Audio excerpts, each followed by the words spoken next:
Si les mots sont des casse-têtes avec des milliers de lettres, s'ils s'étouffent dans ta gorge comme s'étouffe le feu d'une forge, si tu crains que l'alphabet te conjugue à l'imparfait, dis-toi que l'on croit en toi, avance un mot à la fois. Oui, alors, bonjour et bienvenue à ce tutoriel sur l'importation et l'édition des textes dans EVA Lexique d'Evadia Système International. Mon nom est Pierre Saint-Arnaud, orthopédagogue et enseignant de français au secondaire, de même que concepteur d'EVA Lexique. Il me fera plaisir ici de vous présenter la façon d'importer les textes dans le logiciel. Alors voilà, tout simplement, alors voici l'interface, différents boutons, vous pouvez importer des textes, alors que vous aurez préalablement numérisé. Vous pouvez c'est ce qu'on va faire. Donc, à titre d'exemple. Alors, je vais me rendre sur mon bureau. Ici, j'ai un fichier PDF, d'un texte de notre chanson thème, donc composé par Jean-François Dubé de Noir Silence. Et voilà. Alors, je peux agrandir les caractères de façon à ce qu'on puisse bien voir. Maintenant, la majorité du temps, là, ce texte-là est déjà formaté. Mais dans la grande majorité du temps, vos textes ne le seront pas formatés. Mais par contre, l'avantage, c'est ici, vous êtes en mesure de formater le texte comme bon vous semble. Notez qu'ici, vous avez le nombre de mots. Donc, dans la chanson de Jean-François, ici, il y a 145 mots et 9 phrases. Okay. Il y a un bouton ici pour effacer les espaces inutiles, ce qui assure donc le décompte juste des mots. Okay. Donc, dans ce cas-ci, nous pouvons le faire.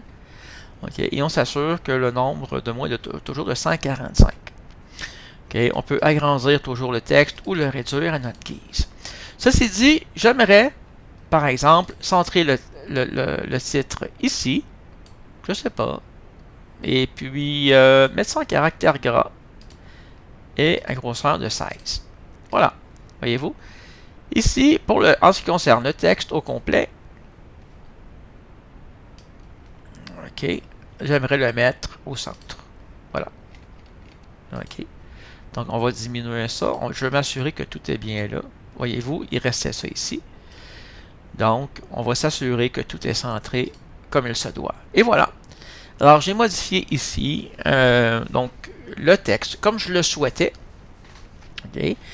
Maintenant, le titre est ici. Je peux choisir je peux le modifier à ma guise sans problème.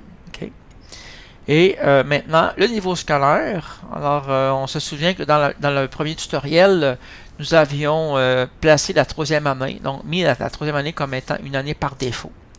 Donc ici, c'est pourquoi c'est la troisième année qui s'inscrit. On peut donc enregistrer. D'accord? Ça a été enregistré avec succès. Alors, supposons maintenant, je voudrais sauvegarder aussi ce texte-là dans un autre niveau scolaire. Alors, notamment comme orthopédagogue, ou si nous enseignons dans différents niveaux scolaires, ça nous est possible d'enregistrer dans d'autres niveaux. Par exemple, souvent on enseigne 3e et 4e année. Alors ici, je voudrais avoir ce même texte-là aussi en 4e année. Alors, j'enregistre à nouveau. Alors, ici, qu'est-ce que ça veut dire? Ça veut dire que si jamais, plus tard, supposons que j'efface ça ici, pour vous montrer clairement comment ça fonctionne. Alors, supposons que je suis dans je viens d'ouvrir l'application, je suis ici, sur la page principale, et je sais pas, je me suis aperçu dernièrement qu'il y avait des erreurs dans mon texte. Donc, 4e année, je peux sélectionner. Le texte est donc enregistré ici dans une banque de textes. Donc, ça va de la maternelle 4 ans jusqu'à l'université. Alors, je sélectionne dessus. Et voilà. Donc, le texte que nous avions fait tantôt se réaffiche. Et je peux le modifier comme je veux. Supposons, donc je vais revenir en 3e année. Donc, je apporte une correction ici. Bon, en 4e année. En 3e année, la même chose. Alors, je reviens en 3e année et je sélectionne. Remarquez, encore une fois, je suis en 3e année. Donc, ce qui fait en sorte que, pour n'importe quel niveau scolaire, je peux mettre en banque des textes, okay, pour être en mesure de les utiliser ultérieurement. Alors, comme orthopédagogue, notamment, c'est très, très utile, puisque nous avons des élèves d'à peu près tous les niveaux scolaires. Donc, ici, c'était quelque chose de très, très pratique. Voilà. Alors, en gros, c'est aussi simple que ça au niveau donc, du travail et de la numérisation, c'est-à-dire de l'importation des textes pour fin d'évaluation. Alors, dans notre prochaine vidéo, donc, je vous montrerai comment utiliser ces textes-là pour être en mesure d'évaluer les élèves. Alors, juste une chose très importante, c'est vrai. Alors, les textes, évidemment, qu'on a ici, c'est des textes que les élèves auront sous forme papier et pourront lire à la maison, par exemple, s'enregistrer audio à l'aide du cellulaire, de la tablette de maman et papa. Et puis, papa ou maman vous renverra ensuite, si on veut, le fichier audio de la lecture. Et donc, vous serez en mesure, ensuite, on le verra plus tard. Donc, mettons, pour donner un petit exemple, vous serez en mesure,